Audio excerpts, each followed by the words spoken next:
চন্দ্রিমা সনাতন সংঘ জিয়ারত ঢাকা আমাদের আজকের এই আয়োজনে 2026-28 মেয়াদের কার্যকরী কমিটি পরিচালনা কমিটি গঠনের যে একটা লিস্ট করা হয়েছে, এখানে ইতিপূর্বে আপনার মনোনয়নপত্র দেওয়া হয়েছিল, অনেকে সাবমিট করেছেন।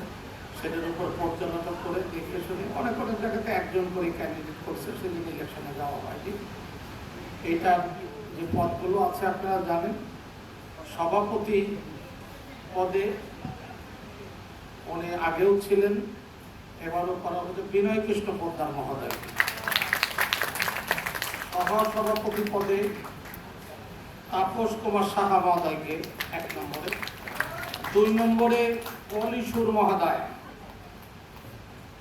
সহসভাপতি, সাধারণ সম্পাদক প্রকৌশলী চিন্ময় গোলজার মহোদয়,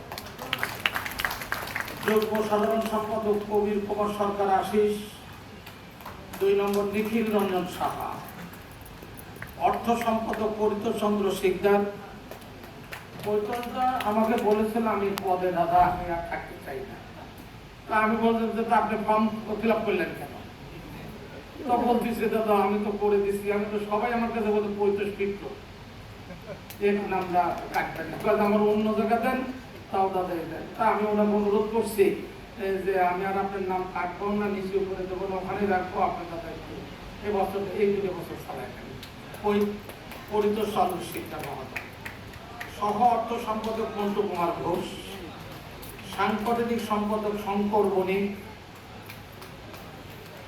সহ সাংগঠনিক সম্পাদক পবিত্র দাস, তথ্য সম্প্রচার সম্পাদক গৌরচন্দ্র সরকার, দপ্তর সম্পাদক রামপ্রসাদ ঘোষ, সমাজ কল্যাণ সম্পাদক তপন মিশ্র, সাংস্কৃতিক সম্পাদক সমিতা সাহা রায়, আইন বিষয়ক সম্পাদক অধীর কুমার বর্মন, মহিলা বিষয়ক সম্পাদক দীপা সমাজদার, কার্যকরী সদস্য 5 জন, শোভারানী মল্লিক, সুকুমার রায়, কাকলি রানী রাগ নাগ, মনোনন্দ দে রাজীব, প্রশান্ত কুমার দে। এই হচ্ছে কমিটির গঠনতন্ত্র সদস্য সংখ্যা। আপনাদের কাছে এটা উপস্থাপন করলাম এবং প্রধান উপদেষ্টা মহোদয়ের হাতে আমি এটা দিলাম এবং সবাইকে আবারও অভিনন্দন এবং কাজের গতি ধরে রাখা এবং ধৈর্য সহকারে এই কমিটিটাকে উত্তরোত্তর আরো উপরের দিকে নিয়ে যাওয়ার জন্য সবার কাছে অনুরোধ রেখে একে অপরের সাথে আলিঙ্গন করে সামনের দিকে ঠাকুরের প্রতি ভরসা রেখে সনাতনী আমরা